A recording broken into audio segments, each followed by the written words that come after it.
So we're doing a recording session as well as a presentation. So I might be like Jeb Bush at times and say, please clap. There's a little bit of performativity here, so play along. When I give the word, throw the first switch. You've got it, master. Get ready, get set, go! Throw the second switch! Throw the third switch! Not the third switch! Throw it, I say! Throw it! Flies! Flies, do you hear me? Give my creation! Flies! Turn everything off and bring me down!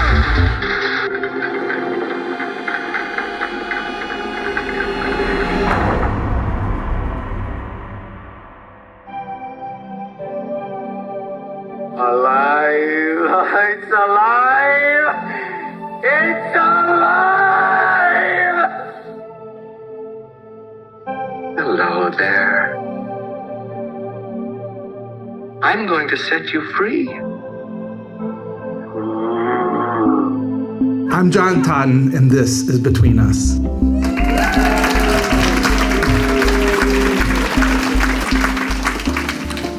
Who are you? Oh, God.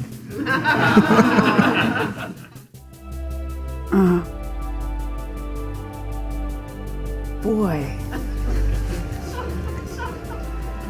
I am someone who loves good conversation and sports.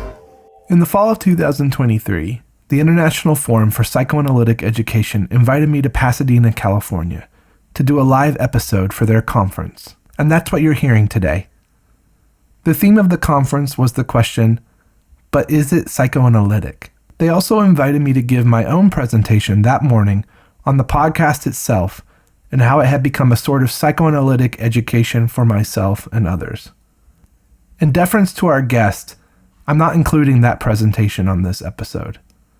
A lot of it was biography that you've heard already if you're a listener.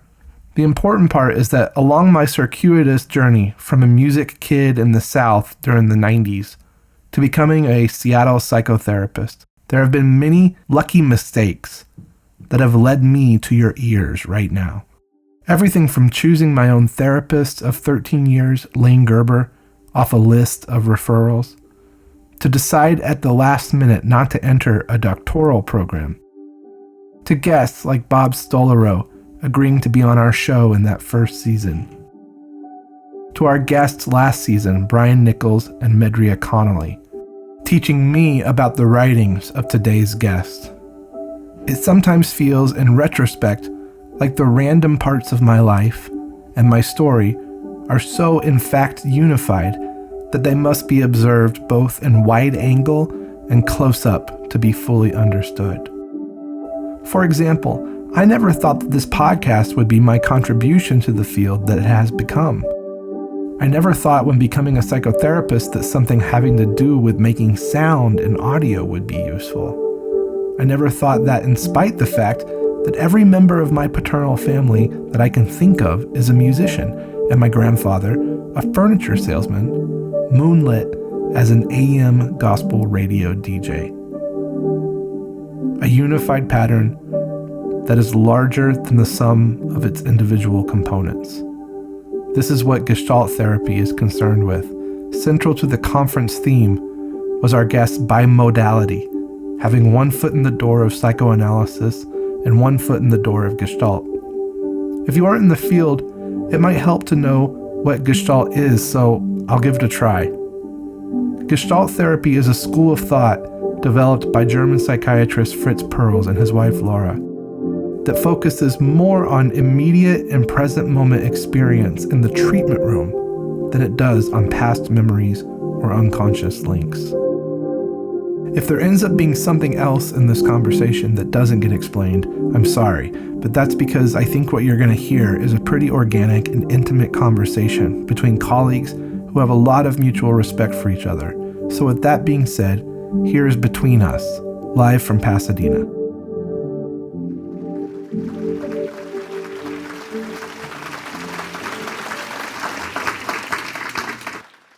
So my guest today has long been interested in the relational dimension of psychotherapy and in integrating humanistic theories with contemporary psychoanalytic theories. She is also interested in what it means to practice as a white therapist in culturally diverse environments. Both a gestalt therapist and psychoanalyst, she is the co-founder of PGI and faculty analyst at the Institute of Contemporary Psychoanalysis in Los Angeles. She teaches at ICP and teaches gestalt therapists locally, nationally, and internationally. She has published 2 books as well as numerous articles in both gestalt and psychoanalytic journals. Please welcome Lynne Jacobs.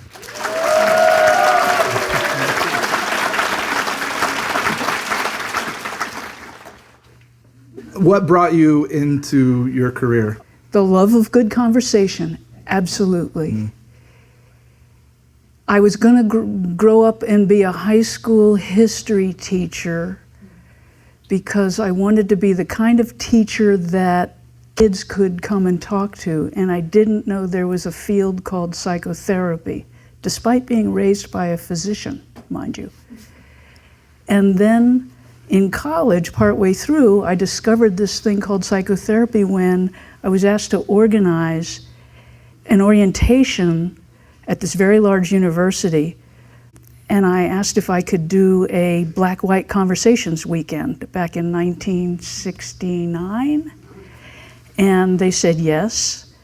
And through that, I met a psychologist who was also interested in cross-race discussions, and I learned from him about psychotherapy and went, oh, no, that's what I mean. Your interest in race and racism predates your career as a psychotherapist. Let me tell you my first story. Sure. Which is, I'm 11 years old.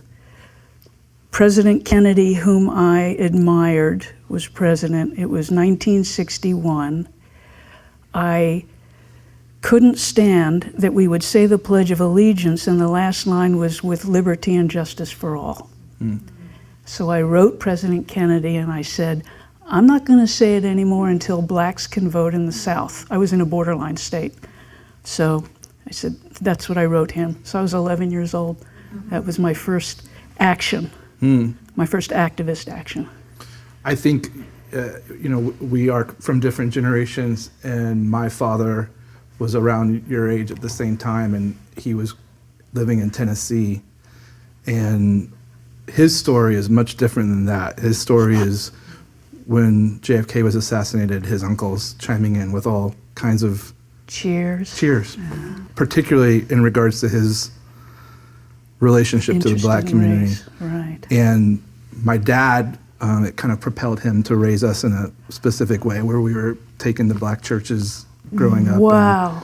And that was my window into musicianship was playing there. Of course, yeah. And I remained living a segregated life, by the way. I was doing all my activism came from not liking what was happening, but still living in segregated neighborhoods, et cetera. But am I right, in Baltimore? No, Washington. I was just outside of Washington, D.C. I see. At that time, the suburbs were white and the city was black. Right. And my parents would talk about that. So I didn't come to this de novo. My parents were interested. They actually formed a black and white physicians social club. So. Half Jewish, am I right? Quarter Jewish. Quarter Jewish, okay. Grandpa from Poland. Okay, similar background. Am I right in remembering that there's some kind of like retail background that you grew up in? My other grandfather, my English Baptist grandfather, was a furniture salesman. My dad and my grandfather were furniture salesmen. So like, how do we... Then of course being interested in race is a logical progression. Of course. No, I mean, there's a Simpsons scene where Homer is lying on the couch talking to an analyst, and the analyst goes, I think this really goes beyond my training as a furniture salesman. So, and it predicted my whole family there. But I guess one of the things I'm interested in, one of our first topics on the show, and I'm wondering if you have any theories, is there a particular type of person that is destined for this kind of work in regards to the role they play in their family, their wider with a D, cultural context? I think not. Okay. I do think the therapists whose style I admire most probably share some family characteristics. But there's such a wide range of therapist styles that I'm not sure that, and I mean, you know, at one time this was a scholarly pursuit, doing therapy. So that would attract people with different family dynamics than mine. I mean, What do you mean by that? so, I mean, you know, I come from a pretty smart family, but I was the dumb one in the family. I have a hard time believing that. Believe it, believe it, believe it. Well, there are different kinds of intelligence, aren't there? Right, yeah, I mean, there was a political reason I was the dumb one, which is that my brother had to be the smart one. So it's Right. my brother, then me, and then two more, and then the one below me tested, her IQ was over 150. So, but there was a family dynamic that a lot of people are familiar with, which is that I was sensitive to people's moods and their emotional dilemmas, which I got from my mother, frankly. She was too. Unfortunately, she became buried in alcoholism as I aged, but she knew how to respond with empathy, and I learned that. And she was also overburdened with 5 kids and a father who was almost never home because of his work. So I picked up that she needed support too. And she also taught me to be kind. So. I don't think I come from a smart family in the conventional ways, but I am the person in my family when watching the show Boston Legal asked everyone, where does this take place?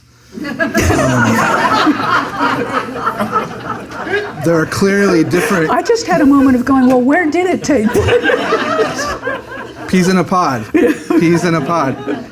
I mean, there's surely different kinds of intelligence. And, I think a lot of us, maybe we're the emotionally intelligent ones in our family. Right. But I'm not the only one. That's the thing. I'm from a large enough pod. Yeah. All 4 of us girls show emotional intelligence. One grew up to be a physician, one grew up to be a nurse, one grew up to be a rebel, got a straight job. We read each other and support each other. And Yeah. Okay, so chronologically, take me back, because I think where I'm getting to, and maybe you can just fill in the blanks here, is gestalt. Okay, From wanting to be a history teacher.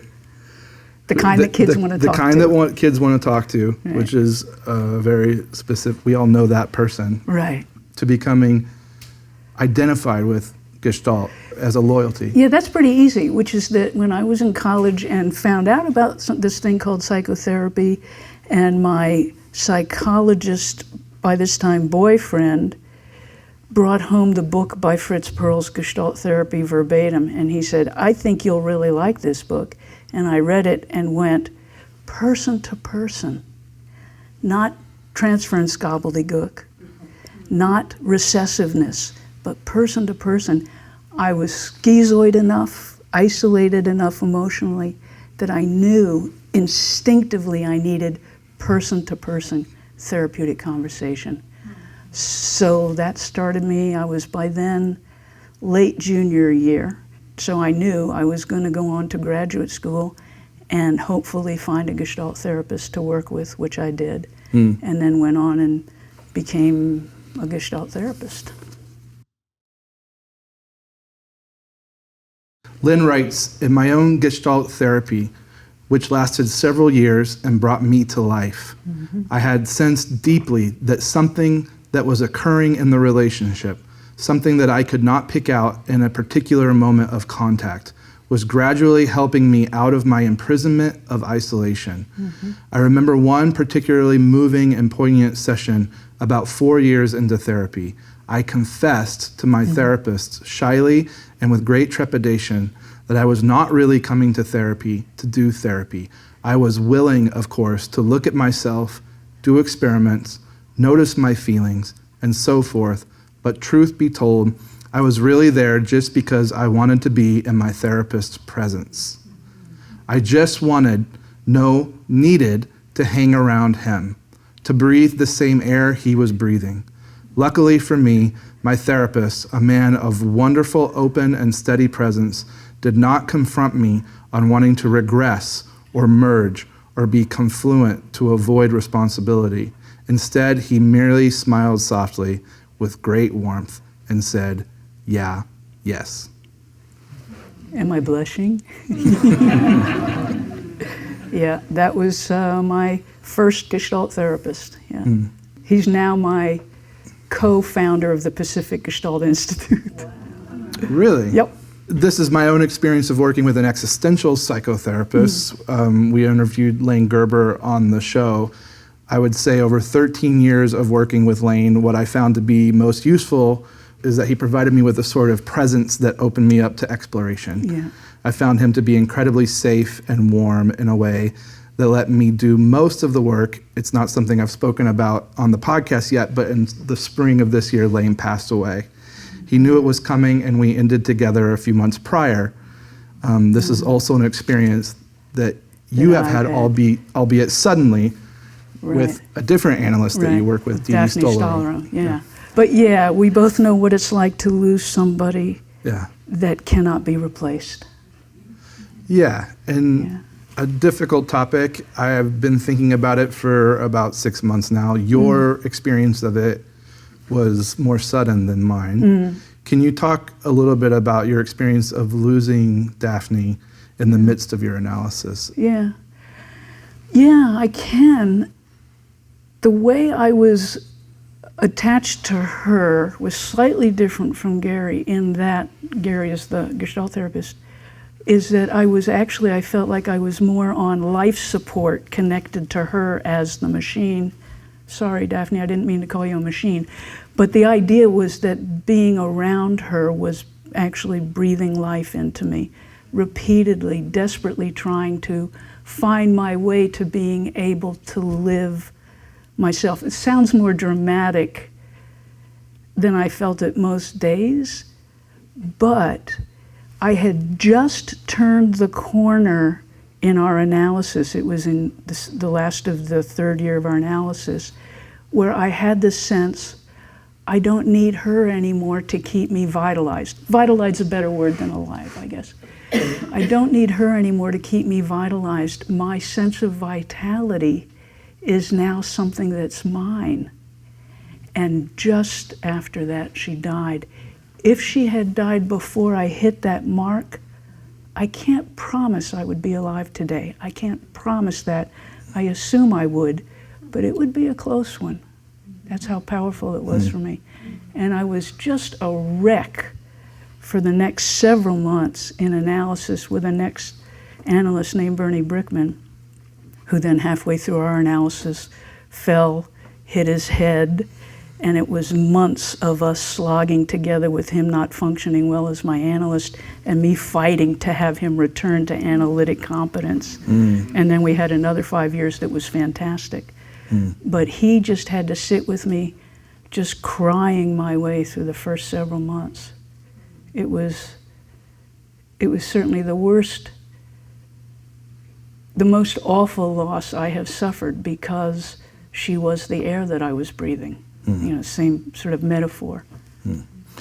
I actually think the machine metaphor is really lovely because of the personal connection that Lane and I talked when he came on my podcast.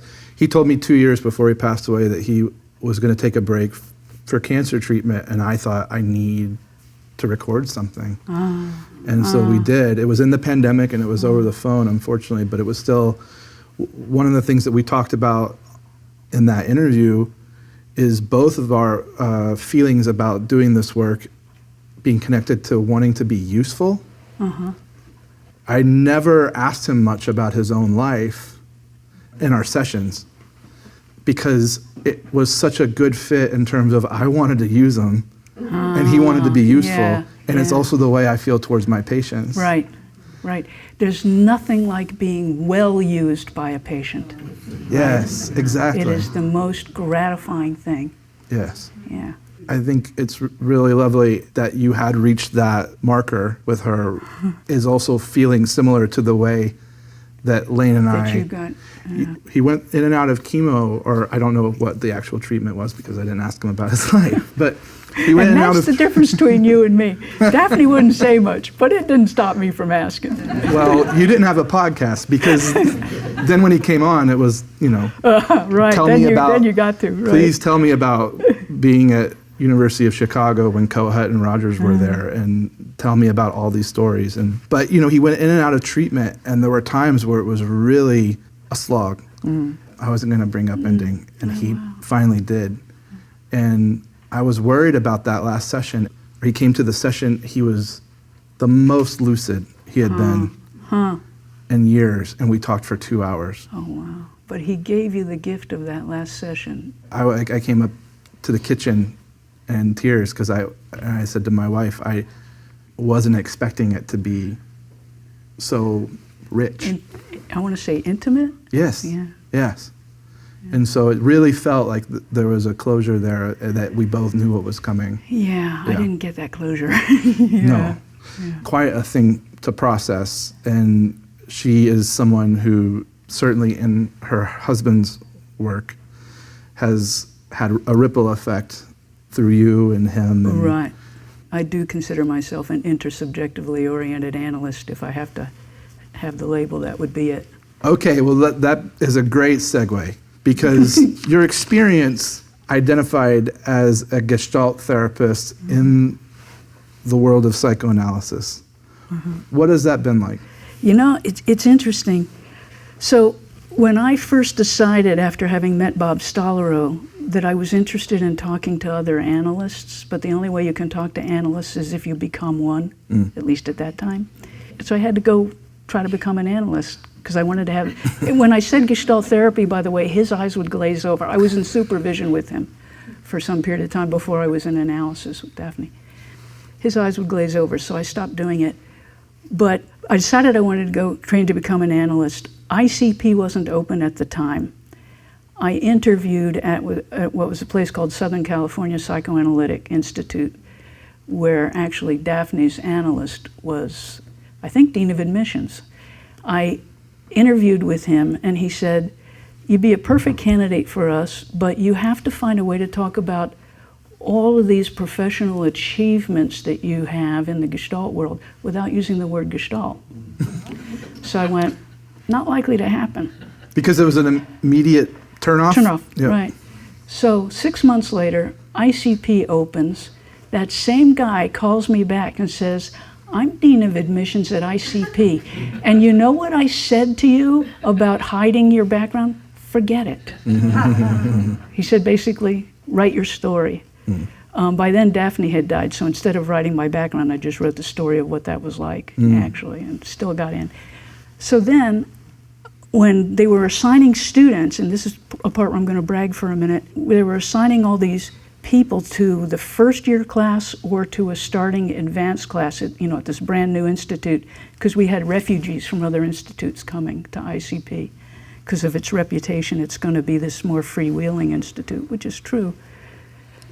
Bob lobbied to have me put in the advanced group with no formal psychoanalytic background, but he said she's the best therapist I've ever supervised.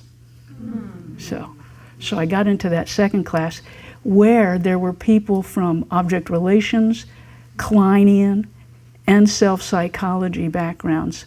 And so we had great discussions together. I'm so glad I got into that class. And they were uncomfortable, but became more comfortable over time. And currently, my colleagues and the students that I teach like the emotional, my presence, which really is what you get trained in as a Gestalt therapist, and my facility with emotional process, which is what I'm kind of known for. They like that, and they know it comes from my Gestalt training. And it's an easy fit with intersubjectivity theory and self-psychology and the relational theories. So now everybody seems to know it. I don't have to hide it. You're out and proud. Well, I don't speak the Gestalt language when I'm there. It's irrelevant for the language of psychoanalysis. They're two different languages, that's all. Is that where the difference It's lies? not the only difference. Okay. No. Tell me more. The issue of presence is a big one. Yeah. I mean, you can't go through Gestalt therapy training without becoming more present, because the training takes place almost exclusively in training groups, where you're studying theory and doing process, and you're working as a therapist treating one of your colleagues as patient on these little segments under our supervision. And then everybody's doing that over the course of 3 or 4 years. You can't have that experience without developing presence. So my ease with vulnerability and presence is markedly different from the average analyst's ease with those things. It's a fitting idea for our theme this weekend, but is it psychoanalytic? Because Right, I hear what right. you're describing and I say, well, maybe I'm Gestalt. You could well be. Are there more of us practicing Gestalt values than we realize? I think all these contemporary ways of moving in the world are blending. They use different languages and they emphasize certain things. Like, I do have to say there tends to be more emotional courage in my fellow Gestalt therapists than in my fellow analysts. Okay, but pause. He's back there somewhere. Courageous speech is what Roy Barsness would tell us is a contemporary psychoanalytic value. I agree. I agree. We don't get trained in it because you're sitting with your analyst in a very private situation, so you're not very exposed. It's the exposure and suffering your shame in front of others. That's actually what heals shame better, I think, than shame in individual sessions. If you can be comfortable with your shame, you can have presence. That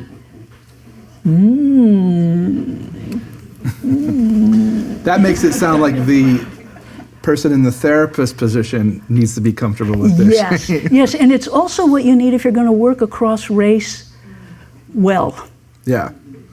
You have to be willing to be resilient in the face of your shame, because you're going to make some racialized mistakes. It's going to happen.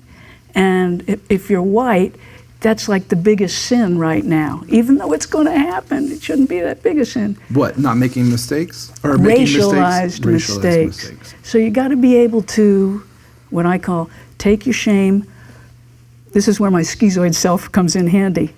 Dissociate from it, stick it in your back pocket, work on that later, and lean into what the patient is needing that you're not providing. Okay, so white shame. Let's talk about shame.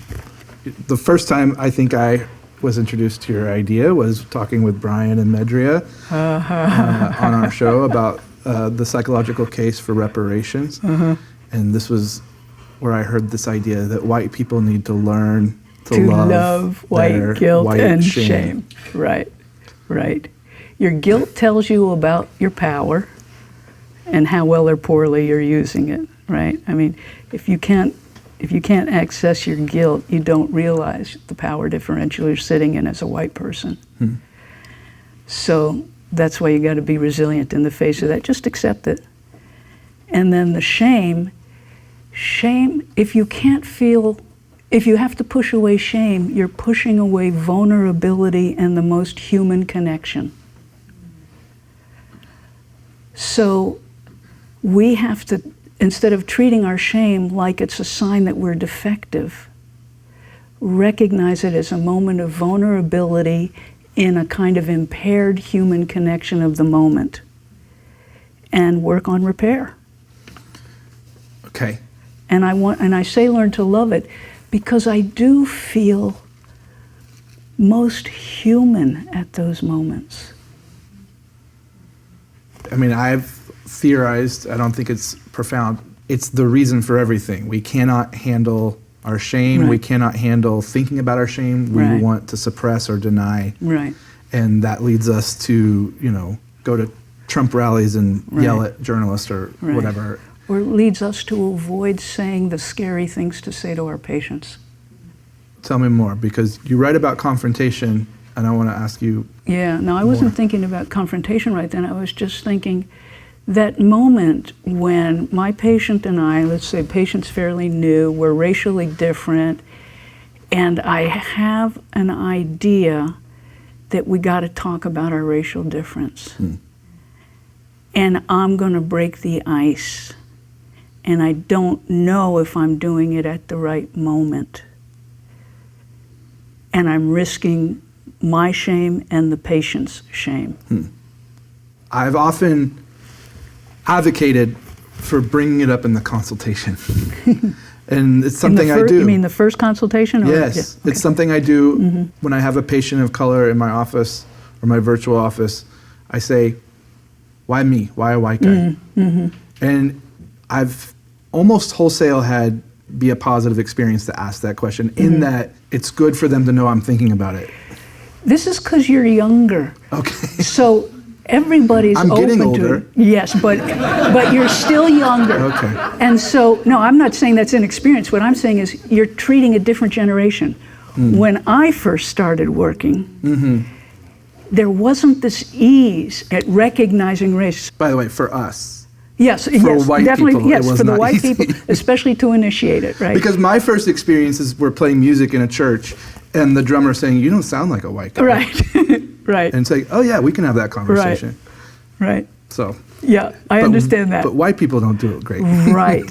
And am I going to be insulting the patient and othering the patient if I do what you did? Now I have no hesitation. Yeah. But the first time, and it was many years ago, so this woman comes in and sits down, and I asked her how she found me, and she'd found me through a very good friend of hers who I knew to be white, who had been in therapy with me.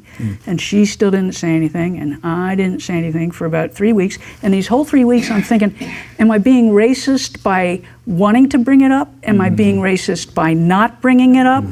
I don't know how to not be racist here. I don't ask myself that question anymore, but I was doing that until finally she was talking about all these troubles she was having with different people at work, and I finally said, what color are they? She laughed and said, they're white. After that, we were fine, but that was my... That's a great window, though. Yeah. And now, I mean, of course, in the first session, we can bring it up and talk about it. Sure. No problem. It's like we want to feel like maybe they don't know that we know that we're different races. In the old days, I would say that's where it was dicier to initiate the conversation if you were white. But it was also obviously dicey that I wasn't initiating the conversation. Right. So I had to be the one willing to lean into the possibility of feeling the shame. That's my point. Take the risk. You take the risk as a white person, your patient is going to be most likely willing to forgive if you walk through that well.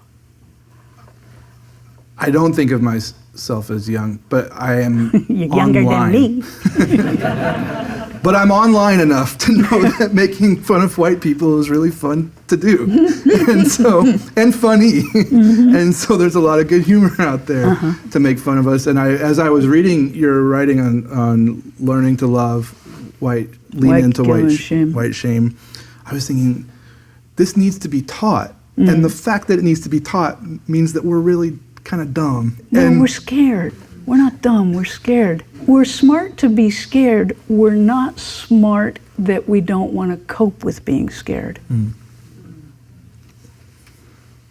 Again, I keep coming back to the emotional resilience thing. It's a compassionate view, and I think coming from where I come from, having grown up around... You grew up around black people. I That's did true. not. I also grew up around overtly racist white people. And that's interesting, yeah. I grew up around subtly racist go. white people. Talking to you now, I get such a feeling of there are things that we don't talk about as therapists and analysts and practitioners. I don't know if it's because we like to be behind some kind of veil.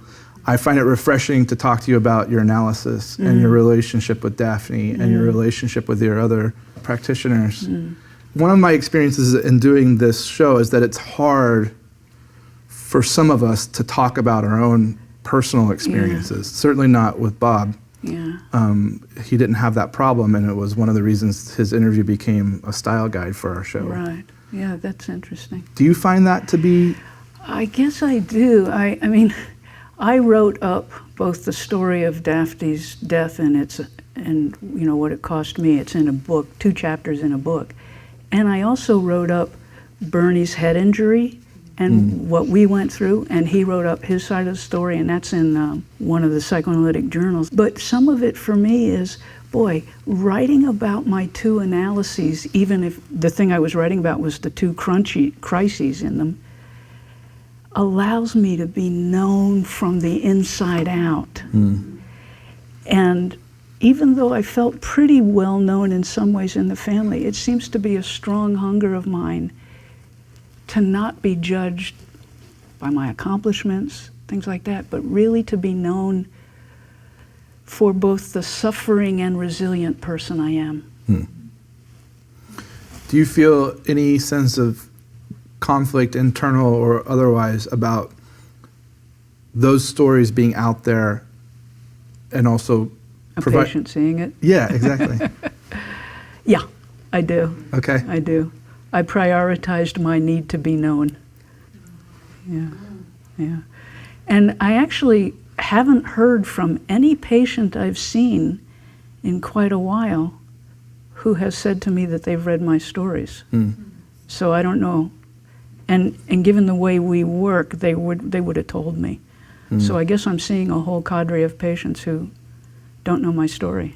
When you say you do have that sense of conflict, is it scary? Is it? No, it's about not wanting them to be burdened by thoughts of my fragility or extreme suffering. And of course they'll get over it because they see the me who's now available to them. But that would be the biggest thing. I don't mind the facts being known. You know, it's not. It's about what worry they might then have about me, I guess. You don't want them to be useful to you. You want to be useful to them. Well, they can be useful to me, but the way they can be useful to me is being as honest as they goddamn can be. You can say fucking. Okay, as honest as they fucking can be about their experience of being in my company, good and bad. If they can do that, I'm nourished. I totally agree with, and it also makes it such a conflict to think about doing that kind of writing, and also speaks to my own experience of doing this show. Oh, I interesting. feel compelled to still put it out there, the personal story. Do you have a lot of patients who know about your podcast? Because like I said, nobody's telling me that they've read my stuff. In the early days, I shared it with people who seemed like, in the context of the dynamic, they could handle it. That's interesting. Of course, a lot of my patients are therapists. A lot of them hear the story from somebody or know the story, or I talk about it in the course of our work in some way. Sure. You know, we're both making judgments, and I'm making a judgment about what to say and stuff, and that feels fine. In her article, Pathways to a Relational Worldview, Lynne writes, although in the early days of my practice, I confronted avoidance and inauthenticity frequently, I have become by now much less enamored of that approach, and at times rueful about how my past toughness has injured people who entrusted themselves to me. There were times when I felt uneasy about my patients' discomfort, and I began to doubt that my toughness was helpful to my patients in the long run. I often have internal conflict about my use of confrontation. It seems like there are times where I fly too close to the sun. I also find that different patients react quite differently. And sometimes it seems like the most dangerous context for confrontations are the patients who might accept what I say wholeheartedly. Right. When you think about that kind of confrontation to confront inauthenticity or avoidance. Yeah. I don't even think that way anymore. That was my early Gestalt training. Yeah? And both Gary and I, the writing we've done is to try to take Gestalt therapy in the direction of Martin Buber's theory of I-thou dialogic relationship. And we've done that because we both didn't like that early attitude that we were both exposed to. That particular thing was Pathways, where the assignment from the editor, this APA editor, was, he said, I'm seeking people writing articles about how you might have changed theoretical orientations over time, and so I've heard you've done that. And I wrote back and said, no, I haven't changed. It's more like I've incorporated stuff, and I hold both somehow in my bones. And he said, that's what they all say, so just write your journey. So this was the early part of ruining some of the worst of Gestalt therapy and seeing other ways to go through what I was learning, both from Gary's changing and my own, our reading of Buber, but then also Bob Stolorow's ideas. So I wouldn't be confronting inauthenticity. I'd be interested in they're accommodating me in some way. They're needing to protect something from my gaze. And I want to try to understand what is it about my gaze that makes hiding an important idea. So that's a different way of thinking about, quote, inauthenticity. But certainly it seems like how that's presented to the patient would be very different than confronting inauthenticity. It would be like just something like, I think you might be trying to tell me something carefully. Am I right? Are you trying to manage a difficult moment between us in a way that doesn't sort of disturb the water between us? You might say that. I mean, somebody who presents in a very, quote, inauthentic way as a character style, I'm just going to take my time. I mean, that means they've got real narcissistic vulnerability, and I want to take my time finding our way to this person being able to speak their truth more ably. And one of the ways I'm going to be looking for opportunities is, how am I in the way of that? How are they accommodating me? I'm a big one on accommodation these days. I'm also really interested in looking at therapy basically as a search for dignity. And they come to us with some kind of injury to their dignity.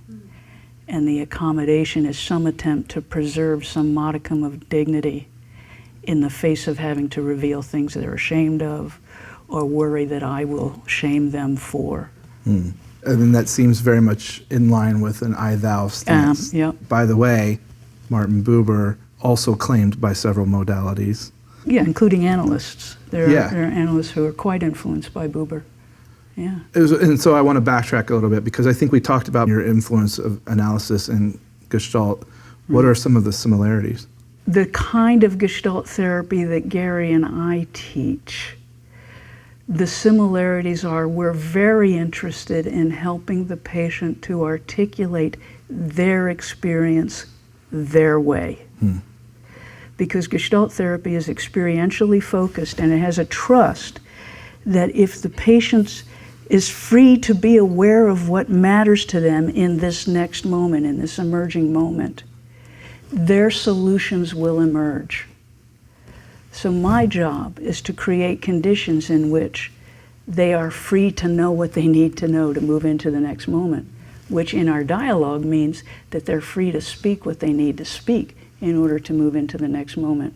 An intersubjectivist wouldn't say it that way, but it's very much what Bob would agree with, for instance. You know, the marker of intersubjectivity theory is Bob Stolorow. If I said that to him, he'd say, cool, yeah, right.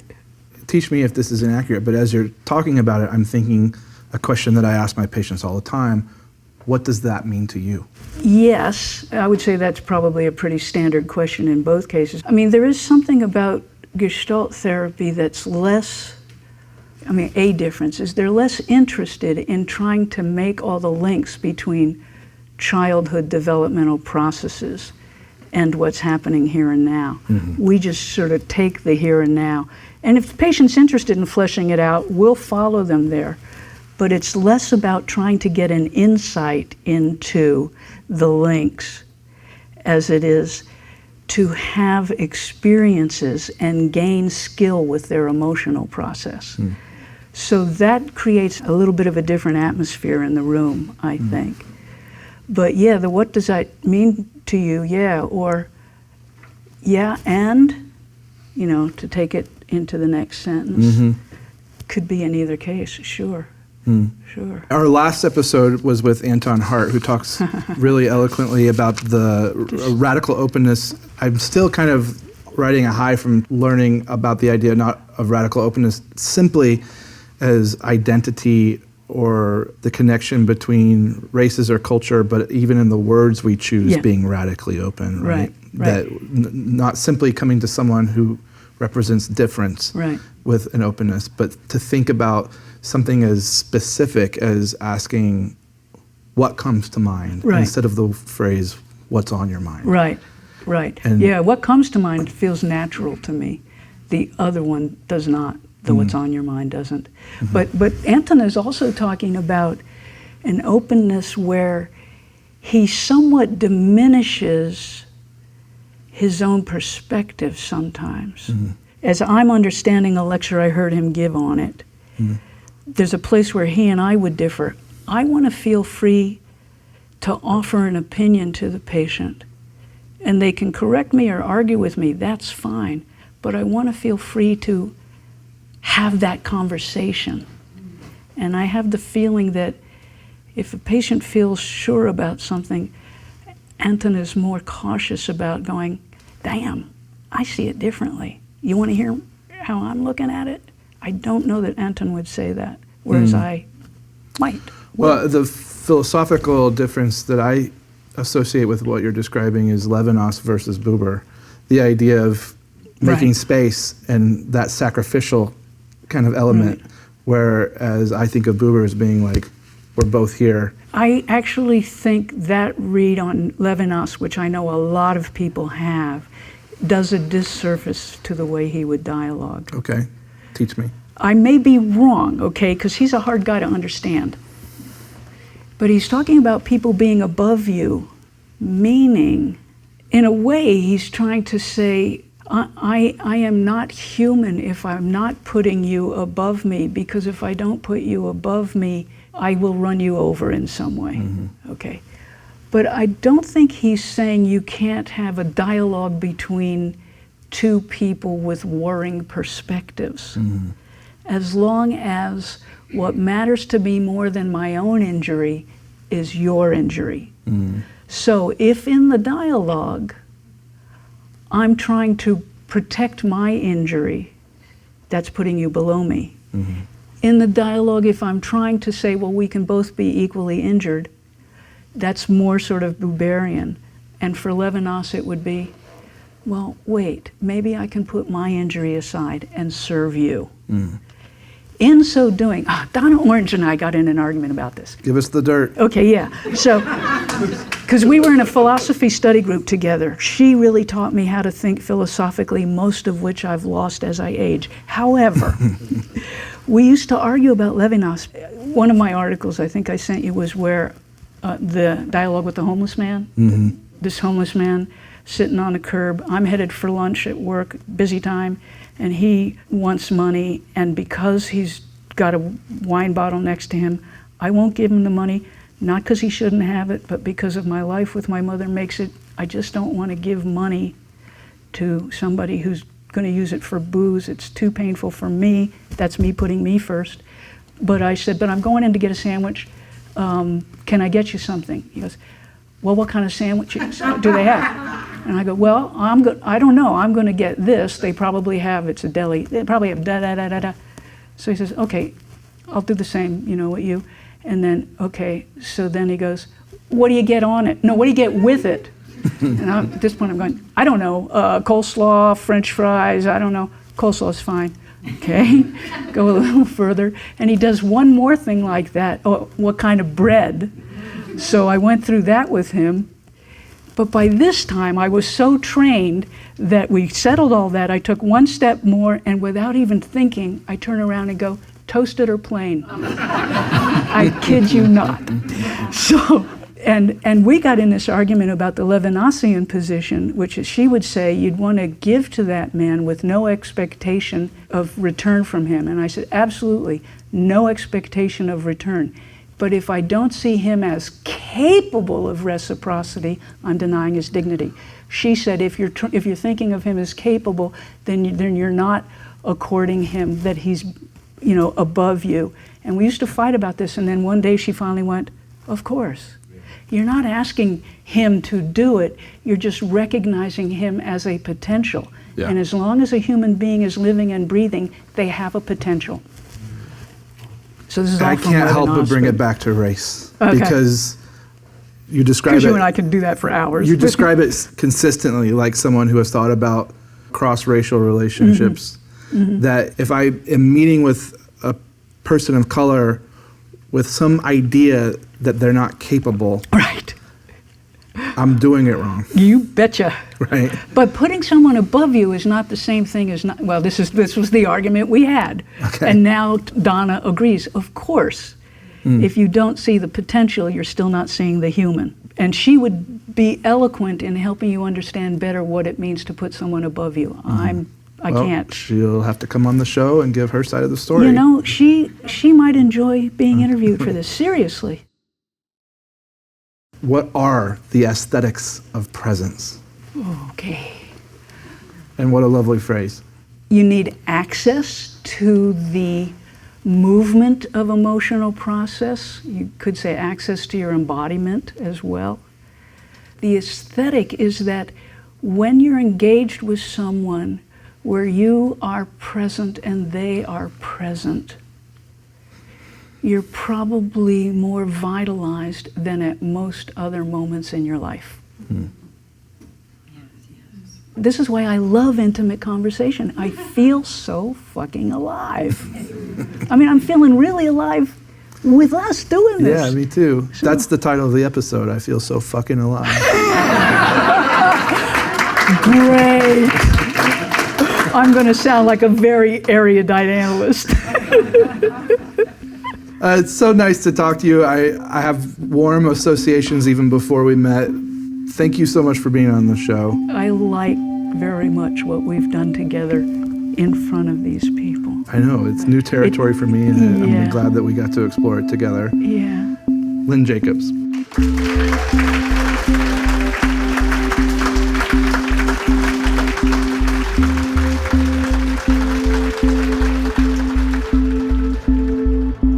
Our thanks to the International Forum for Psychoanalytic Education for hosting this live episode of Between Us.